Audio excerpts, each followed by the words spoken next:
Di jantung setiap ritual, di awal setiap perjalanan spiritual, dan dalam denyut nadi kehidupan seorang Muslim, bersemayam sebuah surah yang agung, sebuah permata yang membuka khazanah wahyu ilahi. Inilah perjalanan kita untuk menyelami samudra makna surah Al-Fatihah, Sang Pembuka. Bersama-sama, kita akan menyingkap lapisan-lapisan hikmah yang terkandung di dalamnya, dari sejarah penurunannya yang penuh berkah hingga gema abadinya dalam kehidupan kita sehari-hari. Dalam waktu yang akan kita lalui bersama ini, kita tidak hanya akan mempelajari teks, tetapi juga merasakan ruhnya, memahami esensinya, dan semoga mentransformasi cara kita memandang dunia melalui 7 ayatnya yang penuh keajaiban. Ini adalah undangan untuk sebuah perenungan mendalam, sebuah eksplorasi komprehensif yang diharapkan dapat memperkaya jiwa dan mencerahkan akal budi kita. Bagian pertama, pengantar Surah Al-Fatihah, pintu gerbang Al-Quran. Surah Al-Fatihah yang secara harfiah berarti pembukaan adalah surah pertama yang kita temui saat membuka lembaran mushaf Al-Quran. Namun, posisinya di awal bukanlah sekedar urusan penomoran. Ia adalah kunci, sebuah prolog agung yang merangkum keseluruhan pesan kitab suci. Terdiri dari 7 ayat singkat, surah ini memegang posisi yang tak tertandingi dalam praktik keagamaan Islam. Setiap Muslim di belahan dunia manapun melantunkannya berkali-kali setiap hari dalam sholat 5 waktu. Ia adalah dialog suci, sebuah jembatan yang menghubungkan hamba dengan Sang Pencipta. Sebelum kita menyelam lebih dalam ke lautan maknanya, mari kita sejenak merenungkan mengapa surah ini dinamakan Al-Fatihah dan bagaimana ia menjadi gerbang utama menuju pemahaman Al-Quran. Nama Al-Fatihah berasal dari akar kata Arab fathah yang berarti membuka. Ia disebut demikian karena ia membuka Al-Quran secara fisik dalam susunan mushaf. Ia juga yang pertama kali dibaca secara lengkap dalam setiap rakaat sholat, sehingga ia membuka ibadah yang paling fundamental. Lebih dari itu, secara spiritual, Al-Fatihah diyakini membuka pintu-pintu rahmat, hidayah, dan keberkahan dari Allah bagi siapa saja yang membacanya dengan tulus dan penuh penghayatan. Ia adalah pembuka percakapan dengan Tuhan, sebuah mukaddimah yang merangkum semua yang akan diuraikan dalam 30 juz berikutnya. Memahaminya berarti memegang benang merah yang akan menuntun kita melalui seluruh ajaran Islam. Bagian kedua, sejarah penurunan surah Al-Fatihah, wahyu di jantung Mekah. Surah Al-Fatihah diklasifikasikan sebagai surah Makkiyah. Ini berarti ia diturunkan kepada Nabi Muhammad SAW pada periode awal kenabiannya di kota Mekah, sebelum peristiwa hijrah ke Madinah. Periode Mekah adalah masa-masa penuh tantangan, di mana dakwah Islam baru dimulai dan fondasi akidah sedang ditanamkan. Dalam konteks inilah Al-Fatihah turun sebagai pilar utama. Para ulama tafsir memiliki beberapa pandangan mengenai urutan penurunannya. Sebagian berpendapat bahwa beberapa ayat pertama dari surah Al-Alaq adalah wahyu pertama yang diterima Nabi, namun mayoritas sepakat bahwa Al-Fatihah adalah surah pertama yang diturunkan secara lengkap dan utuh dalam satu kesatuan. Kehadirannya di awal masa kenabian bukanlah tanpa sebab. Ia berfungsi sebagai kurikulum dasar bagi iman seorang Muslim. Di tengah masyarakat yang tenggelam dalam politeisme, Al-Fatihah datang untuk menegaskan konsep tauhid yang murni, memperkenalkan sifat-sifat utama Allah, dan mengajarkan adab berdoa yang benar. Turunnya surah ini menandai dimulainya sebuah revolusi spiritual. Beberapa riwayat menyebutkan peristiwa penurunannya disaksikan oleh para malaikat, sebuah pertanda akan keagungan dan kedudukannya yang istimewa di sisi Allah. Ia menjadi fondasi ibadah salat yang kemudian diwajibkan, memastikan bahwa inti pesan Islam, penyembahan hanya kepada Allah dan permohonan petunjuk kepadanya selalu terpatri dalam hati setiap mukmin. Bagian ketiga, nama-nama agung Surah Al-Fatihah, cerminan kemuliaannya. Keistimewaan Surah Al-Fatihah tercermin dari banyaknya nama lain yang disandangkan padanya, di mana setiap nama menyingkap satu aspek dari keagungannya. Ia tidak hanya dikenal sebagai Al-Fatihah. Salah satu namanya yang paling terkenal adalah Ummul Kitab, yang berarti induk kitab suci. Nama ini menunjukkan bahwa Al-Fatihah adalah esensi atau saripati dari seluruh isi Al-Quran. Seluruh tema besar Al-Quran, mulai dari tauhid, kenabian, hari akhir, hingga hukum dan kisah-kisah, akarnya dapat ditemukan dalam 7 ayat ini. Ia adalah miniatur dari keseluruhan wahyu. Nama lainnya adalah As-Sab'ul Mathani, yang berarti 7 ayat yang diulang-ulang. Nama ini merujuk pada fakta bahwa ke-7 ayatnya senantiasa diulang dalam setiap rakaat solat, menjadikannya bacaan yang paling sering dilantunkan oleh umat Islam. Pengulangan ini bukan tanpa hikmah. Ia bertujuan untuk terus-menerus memperbarui komitmen dan hubungan spiritual seorang hamba dengan Tuhannya. Al-Fatihah juga disebut Al-Hamd atau pujian karena ia diawali dengan pujian tertinggi kepada Allah. Ia juga dikenal sebagai Asy-Syifa atau penyembuh dan Ar-Ruqyah atau mantra penyembuh karena keberkahannya yang diyakini dapat menjadi obat bagi penyakit fisik maupun spiritual. Nama-nama seperti As-Solah, solat, dan Asasul Quran, dasar Al-Quran, semakin menegaskan kedudukannya yang sentral dan tak tergantikan. Bagian keempat, struktur ilahiyah Surah Al-Fatihah, dialog antara hamba dan Tuhan. Surah Al-Fatihah tersusun dari 7 ayat yang memiliki struktur yang sangat indah dan seimbang. Secara garis besar, para ulama membagi surah ini menjadi 2 bagian utama yang mencerminkan sebuah dialog ilahiyah. Separuh pertama, dari ayat pertama hingga pertengahan ayat kelima, adalah pernyataan pujian, pengagungan, dan pengakuan dari seorang hamba kepada Allah. Separuh kedua, dari pertengahan ayat kelima hingga akhir, adalah permohonan dan doa tulus dari hamba kepadanya. Batas pemisahnya terletak tepat di tengah-tengah surah pada ayat "Hanya kepada Engkau kami menyembah dan hanya kepada Engkau kami memohon pertolongan." Dalam sebuah hadis qudsi, Allah berfirman bahwa Dia membagi solat Al-Fatihah antara dirinya dan hambanya menjadi 2 bagian. Ketika hamba mengucapkan segala puji bagi Allah, Tuhan semesta alam, Allah menjawab, "Hambaku telah memujiku." Ketika hamba mengucapkan yang Maha Pengasih lagi Maha Penyayang, Allah menjawab, "Hambaku telah menyanjungku." Demikian seterusnya hingga hamba memohon, "Tunjukilah kami jalan yang lurus." Allah berfirman, "Ini adalah untuk hambaku dan bagi hambaku apa yang ia minta." Struktur dialogis ini menjadikan pembacaan Al-Fatihah sebuah pengalaman spiritual yang sangat personal dan interaktif. Angka 7 sendiri memiliki makna kesempurnaan dalam banyak tradisi, dan 7 ayat ini merangkum dengan sempurna seluruh kebutuhan spiritual manusia. Bagian kelima, tafsir ayat pertama. Bismillahirrahmanirrahim, memulai dengan nama Sang Maha Pengasih.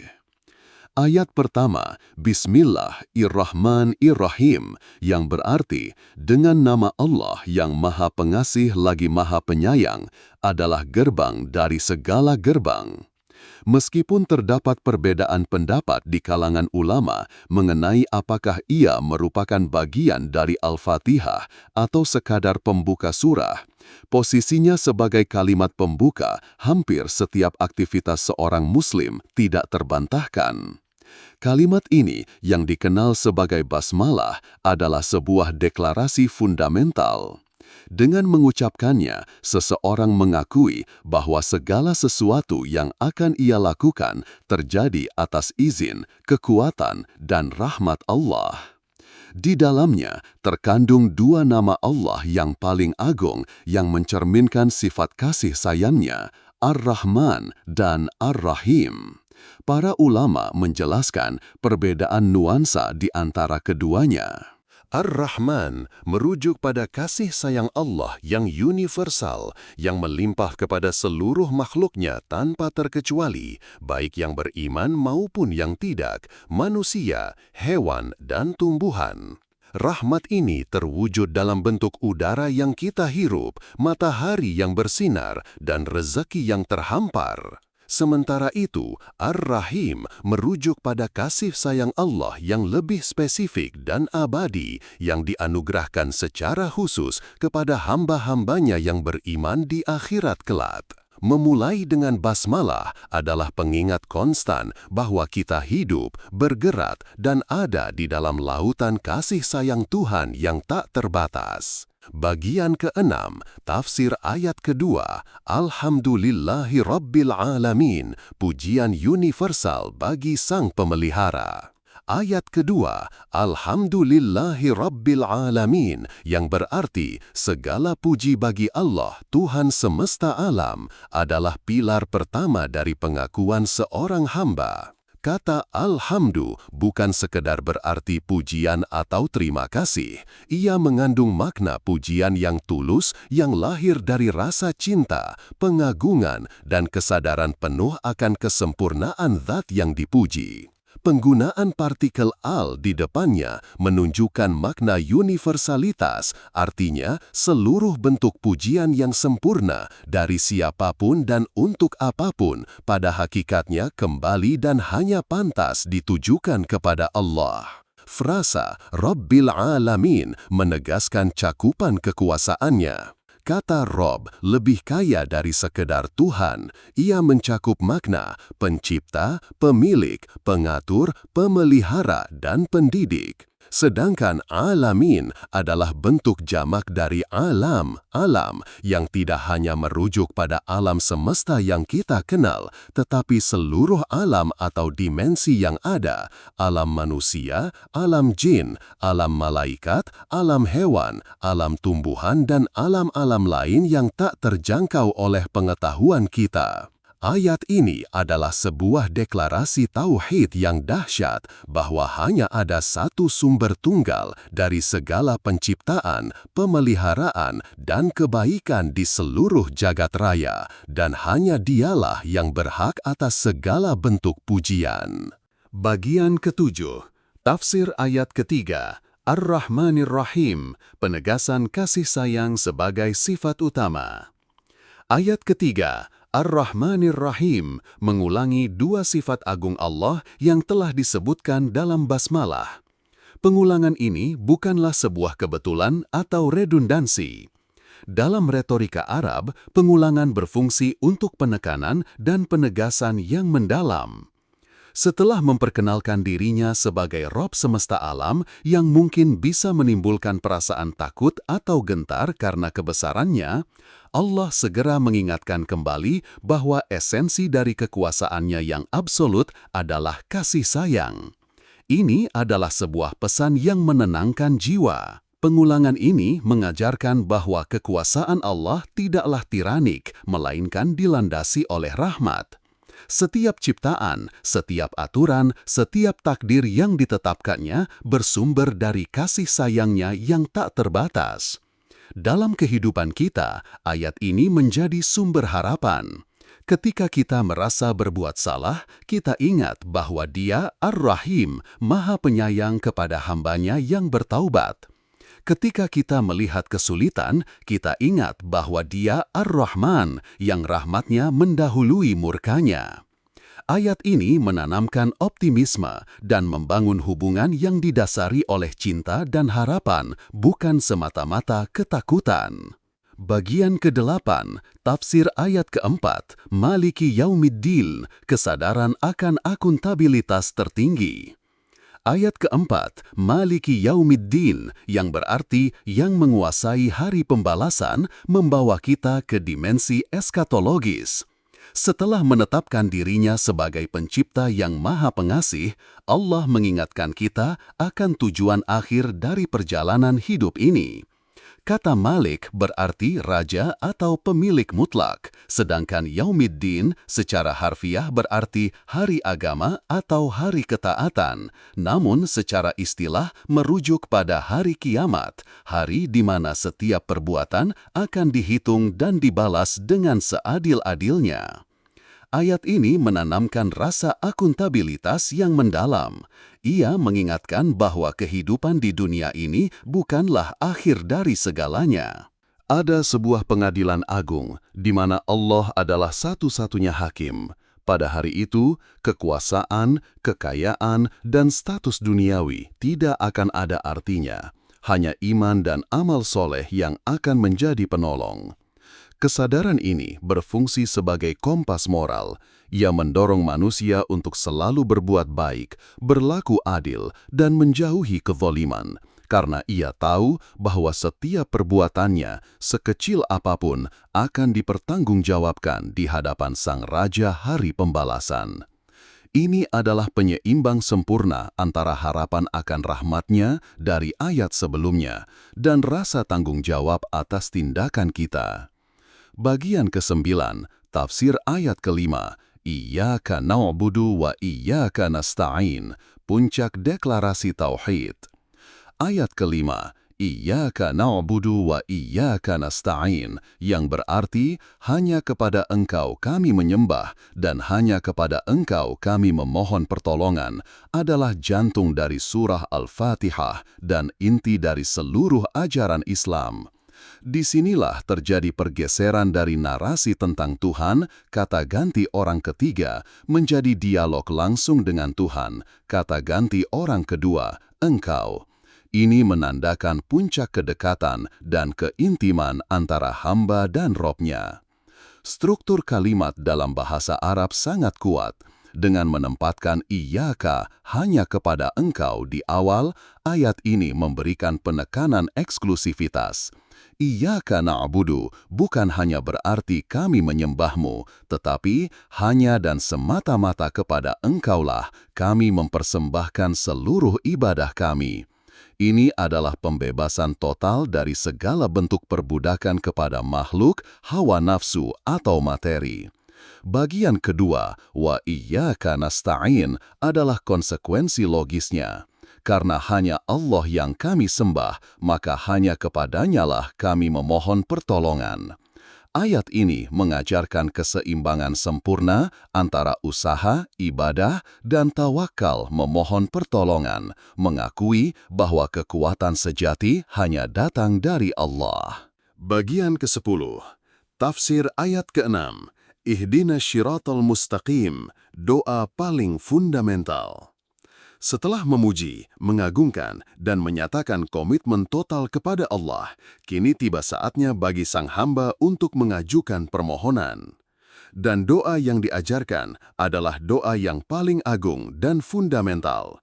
Ihdinas syiratal mustaqim, yang berarti, tunjukilah kami jalan yang lurus. Ini bukanlah permintaan akan kekayaan, kesehatan, atau kesuksesan duniawi semata. Ini adalah permohonan akan sesuatu yang jauh lebih berharga, petunjuk atau hidayah. Kata hidayah dalam ayat ini memiliki makna yang berlapis-lapis. Ia bukan hanya berarti ditunjukkan jalannya, tetapi juga dibimbing untuk menapakinya dan diteguhkan hati untuk tetap istiqomah di atasnya hingga akhir hayat. Asy-syiratal mustaqim atau jalan yang lurus adalah jalan yang paling jelas, paling dekat, dan paling pasti untuk mencapai keridhaan Allah. Ia adalah jalan kebenaran, jalan para nabi, jalan yang menyeimbangkan antara urusan dunia dan akhirat, antara hak kepada Tuhan dan hak kepada sesama manusia.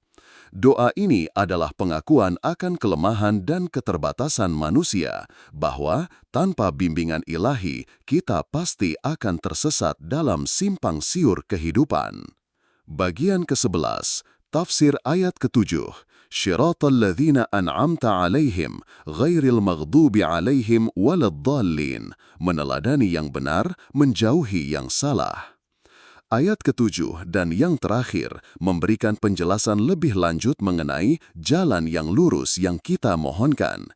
Ia berbunyi, Syiratal ladzina an'amta alaihim, ghairil maghdubi alaihim waladdallin, yang berarti, yaitu jalan orang-orang yang telah Engkau beri nikmat kepada mereka, bukan jalan mereka yang dimurkai dan bukan pula jalan mereka yang sesat. Ayat ini memberikan kita sebuah peta jalan yang konkret dengan contoh positif dan negatif. Jalan yang lurus adalah jalan yang telah ditempuh oleh orang-orang yang telah Engkau beri nikmat. Siapakah mereka? Al-Quran di surah lain, An-Nisa 69, menjelaskan bahwa mereka adalah para nabi, para syiddiqin, orang-orang yang jujur dan membenarkan kebenaran, para syuhada, orang-orang yang mati syahid, dan para solihin, orang-orang soleh. Mereka adalah teladan terbaik bagi umat manusia. Sebaliknya, kita memohon perlindungan agar tidak mengikuti dua jalan yang menyimpang. Pertama, jalan al-maghdubi alaihim, mereka yang dimurkai. Para ulama klasik menafsirkan mereka sebagai orang-orang yang mengetahui kebenaran namun dengan sengaja menolaknya karena kesombongan atau kepentingan duniawi. Kedua, jalan ad-dallin, mereka yang sesat. Mereka adalah orang-orang yang menyimpang dari kebenaran karena kebodohan atau karena mengikuti hawa nafsu tanpa ilmu. Dengan demikian, Al-Fatihah ditutup dengan sebuah doa komprehensif untuk meneladani yang terbaik dan menjauhi dua model kegagalan utama umat manusia. Bagian ke-12, keterkaitan surah Al-Fatihah dengan Al-Quran secara keseluruhan. Para ulama sering menyebut surah Al-Fatihah sebagai Ummul Quran atau induk Al-Quran, dan ini bukan tanpa alasan yang mendalam. Surah ini berfungsi sebagai sebuah miniatur atau mikrokosmos dari keseluruhan Al-Quran. Setiap tema fundamental yang dibahas secara rinci dalam ribuan ayat setelahnya, benihnya telah ditanam dalam 7 ayat Al-Fatihah. Tema utama Al-Quran adalah Tauhid, yaitu pengesaan Allah. Al-Fatihah merangkumnya dengan sempurna dalam ayat Alhamdulillahi Rabbil Alamin dan puncaknya pada Iyyaka na'budu wa iyyaka nasta'in. Tema risalah atau kenabian yang merupakan pilar kedua iman tersirat dalam doa memohon petunjuk ke jalan orang-orang yang telah Engkau beri nikmat, di mana para nabi adalah pemimpin utama dari golongan ini. Tema hari akhir dan pembalasan, Ma'ad, ditegaskan dengan jelas dalam Maliki Yaumiddin. Tema ibadah dan hukum, syariah, terangkum dalam prinsip Iyyaka na'budu. Sementara tema kisah-kisah umat terdahulu sebagai pelajaran, Qasas, tercermin dalam permohonan untuk dijauhkan dari jalan orang-orang yang dimurkai dan yang sesat. Oleh karena itu, memahami Al-Fatihah secara mendalam seolah-olah membuka pintu pemahaman terhadap seluruh samudra Al-Quran. Ia adalah ringkasan eksekutif dari manual kehidupan yang diturunkan Tuhan kepada umat manusia. Bagian ke-13, kedudukan Al-Fatihah dalam ibadah solat, dialog wajib hamba dan Tuhan. Dalam struktur ibadah Islam, Al-Fatihah memiliki kedudukan yang unik dan tidak tergantikan, terutama dalam solat. Ia bukanlah sekedar bacaan sunnah atau pilihan, melainkan sebuah rukun, yaitu pilar yang tanpanya solat menjadi tidak sah. Hal ini didasarkan pada sabda Nabi Muhammad SAW yang sangat terkenal, La sholata liman lam yaqrah bi Fatihatil Kitab, yang berarti tidak sah sholat seseorang yang tidak membaca pembuka kitab, Al-Fatihah. Hadis ini menegaskan sentralitas Al-Fatihah.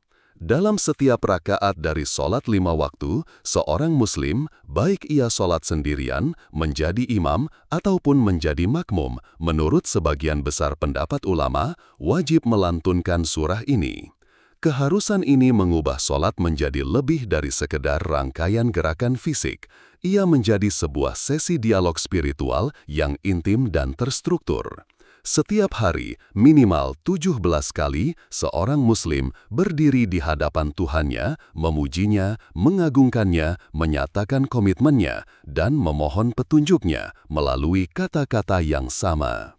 Pengulangan ini menanamkan makna-makna Al-Fatihah ke dalam alam bawah sadar, membentuk cara pandang, dan memperbarui ikatan spiritual secara konstan.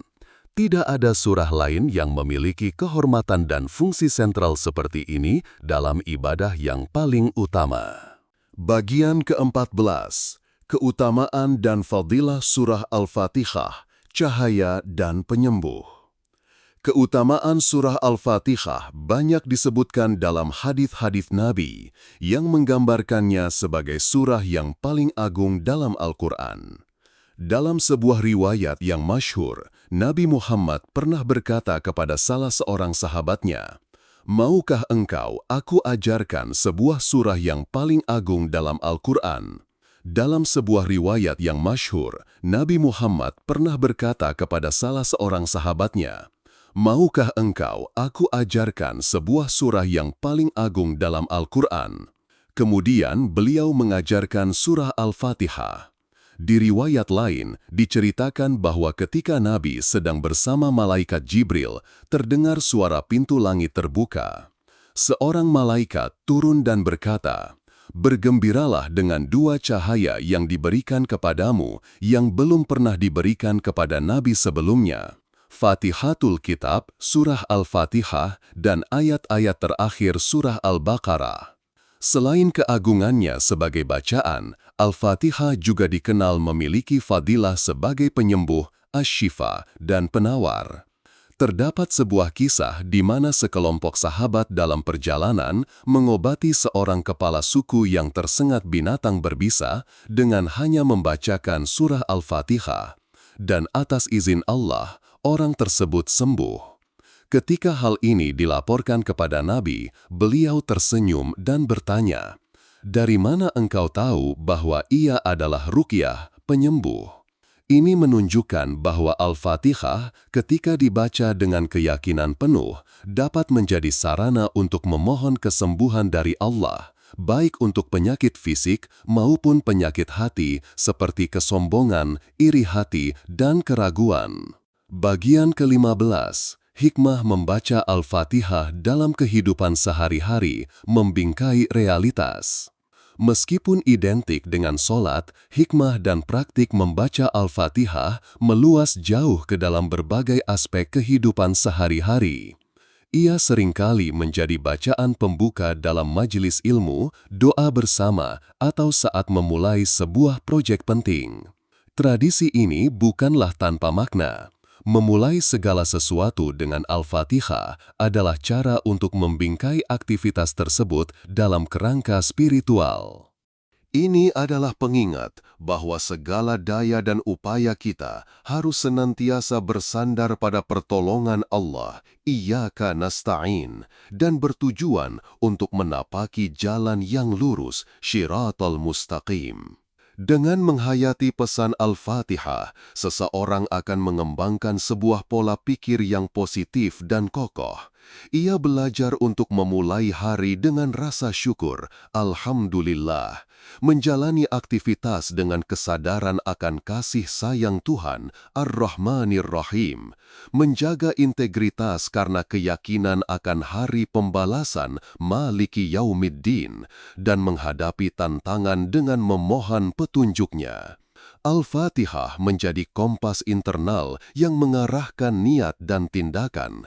Ia dapat menjadi sumber ketenangan di tengah badai kehidupan, menguatkan mental dan spiritual, serta menumbuhkan sikap optimis bahwa selama kita terus memohon petunjuk ke jalan yang lurus, kita tidak akan pernah dibiarkan sendirian.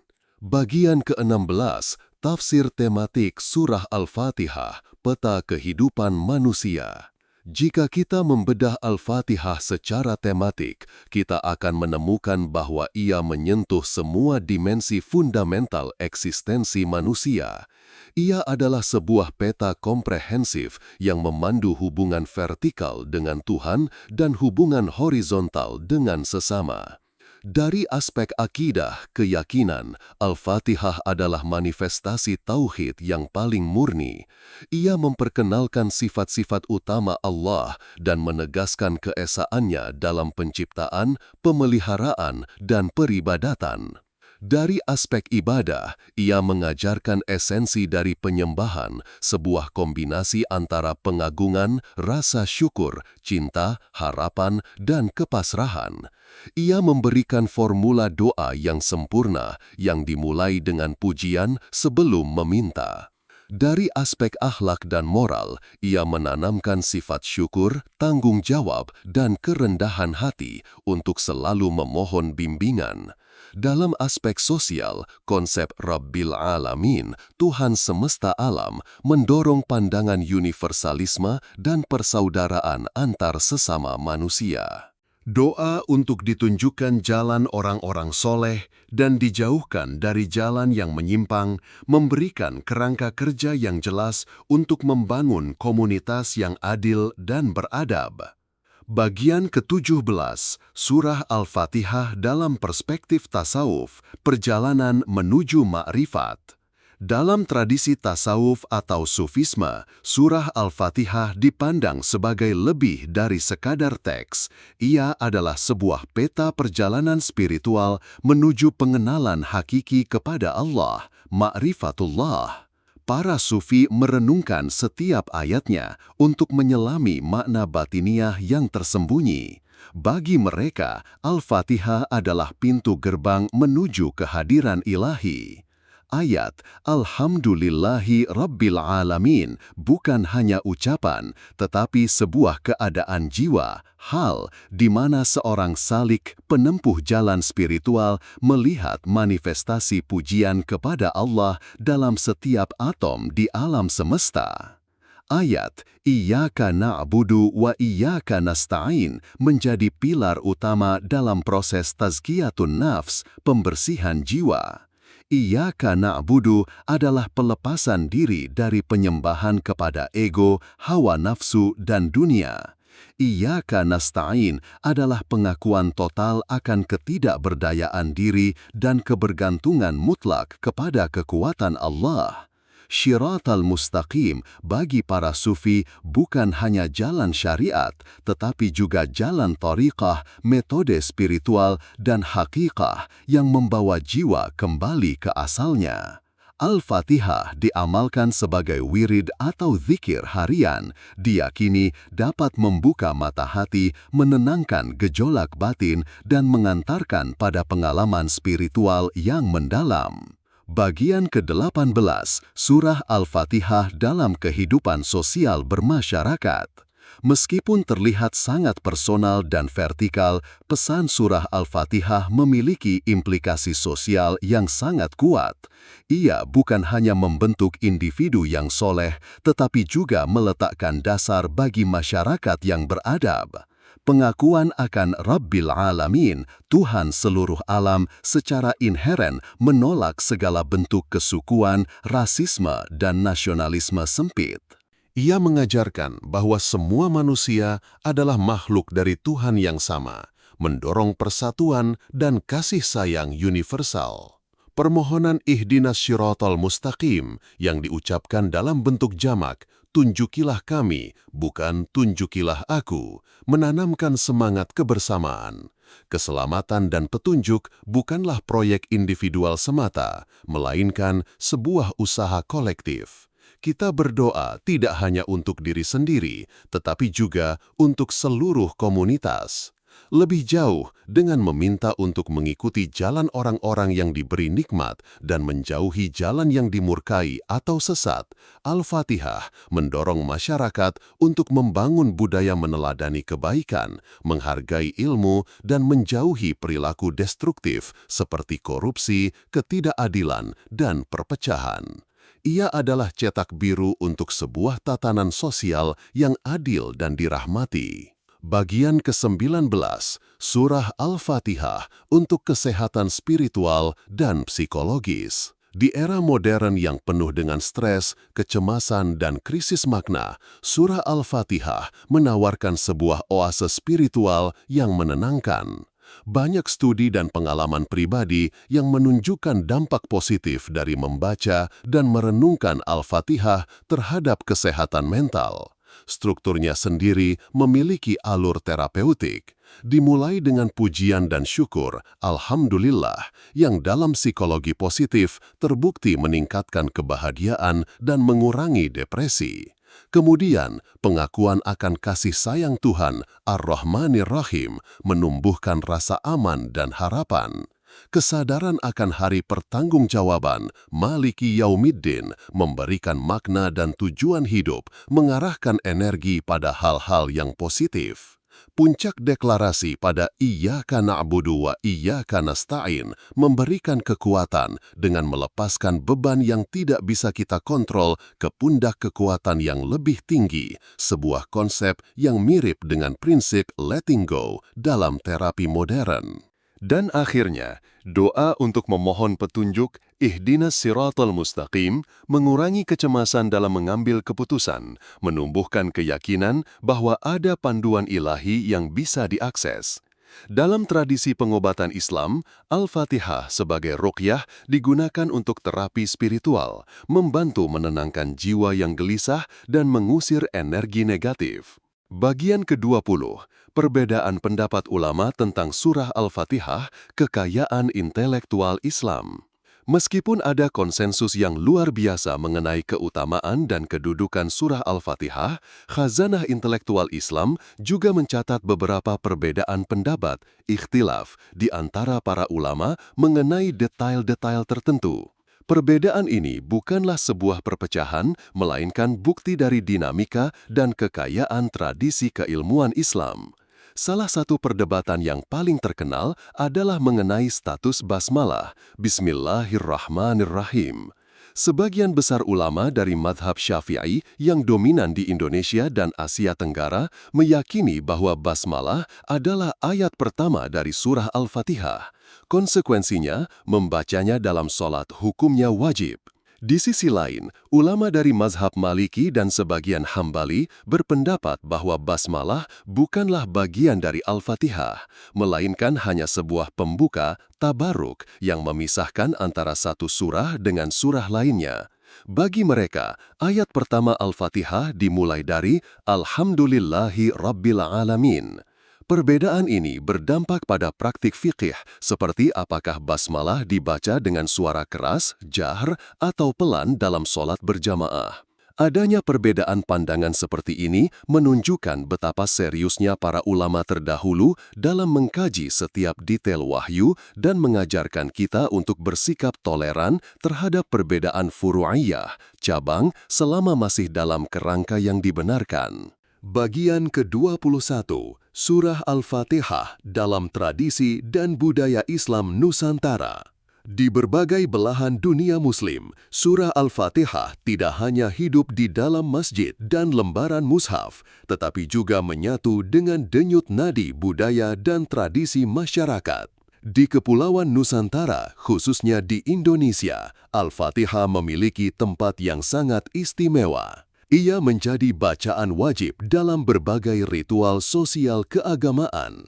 Dalam acara tahlilan atau doa untuk orang yang telah meninggal, Al-Fatihah dibacakan berulang kali sebagai hadiah pahala dan permohonan rahmat bagi almarhum. Dalam memulai sebuah pertemuan, rapat, atau bahkan acara pernikahan, seringkali pembawa acara akan mengajak hadirin untuk membuka acara dengan bacaan Ummul Kitab Al-Fatihah. Hal ini adalah manifestasi dari keyakinan bahwa memulai segala sesuatu dengan surah pembuka ini akan mendatangkan keberkahan dan kelancaran. Al-Fatihah juga menjadi simbol persatuan. Ketika terjadi musibah atau bencana, seruan untuk mengirimkan Al-Fatihah bagi para korban bergema di seluruh negeri, melintasi batas-batas organisasi dan kelompok. Fenomena ini menunjukkan bagaimana sebuah teks suci dapat terinternalisasi begitu dalam hingga menjadi bagian tak terpisahkan dari identitas budaya sebuah bangsa. Bagian ke-22, Surah Al-Fatihah sebagai doa perlindungan dan benteng spiritual. Fungsi Al-Fatihah sebagai asyifa, penyembuh, juga meluas pada perannya sebagai doa perlindungan. Banyak umat Islam yang meyakini dan mengamalkan pembacaan Al-Fatihah sebagai benteng spiritual dari berbagai macam bahaya, baik yang terlihat maupun yang tidak terlihat. Kisah sahabat yang meruqyah kepala suku yang tersengat kalajengking menjadi dasar utama keyakinan ini. Kekuatan penyembuhannya tidak terletak pada huruf-hurufnya semata, tetapi pada keyakinan penuh pembacanya akan kekuasaan Allah yang terkandung dalam ayat-ayat tersebut. Dalam praktik ruqyah syariah, Al-Fatihah adalah bacaan utama untuk melindungi diri dari gangguan jin, sihir, dan ain, pengaruh mata jahat. Diyakini bahwa ketika Al-Fatihah dibacakan dengan penuh penghayatan, ia menciptakan sebuah perisai spiritual di sekitar seseorang. Ia adalah senjata seorang mukmin. Dengan memuji Allah sebagai pemelihara seluruh alam, mengakui kekuasaannya di hari pembalasan, dan memohon perlindungannya dari jalan yang sesat, seorang hamba secara aktif menempatkan dirinya di bawah naungan dan proteksi Sang Pencipta. Keyakinan ini memberikan rasa aman dan keberanian dalam menghadapi berbagai ketidakpastian dan ancaman dalam hidup. Bagian ke-23, Surah Al-Fatihah dalam pendidikan anak usia dini. Bagi jutaan anak muslim di seluruh dunia, Surah Al-Fatihah adalah gerbang pertama mereka dalam mengenal Al-Quran dan ajaran Islam. Biasanya, ini adalah surah pertama yang mereka hafal, bahkan sebelum mereka lancar membaca atau memahami artinya secara penuh. Ada hikmah pedagogis yang luar biasa di balik ini. Karena sifatnya yang pendek, ritmis, dan diulang-ulang setiap hari dalam sholat keluarga, Al-Fatihah menjadi sangat mudah untuk dihafal oleh anak-anak. Lebih dari sekedar hafalan, pengenalan Al-Fatihah sejak dini adalah proses penanaman fondasi akidah yang paling dasar. Anak-anak belajar untuk mengenal Tuhan mereka sebagai Rabbil Alamin yang Maha Pengasih lagi Maha Penyayang. Mereka belajar konsep dasar rasa syukur melalui Alhamdulillah. Mereka diajarkan untuk meminta pertolongan hanya kepada Allah melalui Iyyaka Nasta'in. Dan yang terpenting, mereka belajar bahwa tujuan hidup adalah untuk selalu mencari jalan yang lurus. Al-Fatihah menjadi benih tauhid yang ditanam di hati yang masih suci, yang diharapkan akan tumbuh menjadi pohon iman yang kokoh seiring dengan pertumbuhan mereka. Bagian ke-24, Surah Al-Fatihah sebagai pembuka segala kebaikan. Sesuai dengan namanya, Al-Fatihah adalah pembuka. Ia tidak hanya membuka Al-Quran, tetapi juga diyakini membuka pintu-pintu kebaikan, rahmat, dan solusi atas berbagai permasalahan. Dalam tradisi spiritual Islam, ketika seseorang menghadapi jalan buntu, kesulitan, atau memiliki hajat yang besar, ia dianjurkan untuk mendekatkan diri kepada Allah, salah satunya dengan memperbanyak membaca Al-Fatihah. Ini didasari keyakinan bahwa surah ini adalah doa yang paling sempurna dan paling dicintai oleh Allah. Setiap aktivitas yang diawali dengan basmalah dan Al-Fatihah diharapkan akan diliputi oleh keberkahan, mulai dari akad nikah yang sakral, memulai bisnis baru, hingga saat mengantar jenazah ke peristirahatan terakhir, Al-Fatihah senantiasa hadir. Ia adalah doa universal yang mencakup segala kebutuhan manusia, pujian sebagai wujud syukur, permohonan pertolongan dalam segala urusan, dan permintaan petunjuk agar setiap langkah yang diambil selalu berada di jalan yang diridhoi. Kehadirannya di setiap momen penting kehidupan seorang Muslim menegaskan perannya sebagai kunci pembuka segala gerbang kebaikan, baik di dunia maupun di akhirat. Kesimpulan, kita telah melakukan perjalanan panjang mengarungi samudra makna surah Al-Fatihah dari berbagai cakrawala, mulai dari sejarah penurunannya di tengah gurun Mekah, menyelami tafsir setiap ayatnya yang penuh hikmah, memahami kedudukannya yang sentral dalam sholat, hingga menyingkap pengaruhnya yang mendalam dalam dimensi spiritual, sosial, psikologis, dan budaya. Kini kita memahami bahwa Al-Fatihah bukanlah sekedar rangkaian 7 ayat yang wajib dihafal. Ia adalah sebuah deklarasi iman, sebuah peta jalan kehidupan, sebuah dialog intim dengan Sang Pencipta, dan sebuah sumber kekuatan yang tak pernah kering. Ia mengajarkan kita untuk memulai hidup dengan syukur, menjalaninya dengan cinta dan kasih sayang, memandangnya dengan lensa akuntabilitas, bertindak dengan kemandirian spiritual, dan selalu memohon bimbingan menuju kebenaran. Dengan memahami dan mengamalkan surah Al-Fatihah, kehidupan seorang Muslim menjadi lebih terarah, lebih bermakna, dan penuh dengan ketenangan. Semoga perjalanan kita bersama ini dapat memperdalam kecintaan kita kepada Al-Quran, memperkuat ikatan kita dengan Allah, dan membimbing setiap langkah kita untuk senantiasa berada di atas jalan yang lurus, jalan kenikmatan, bukan jalan kemurkaan ataupun kesesatan. Amin.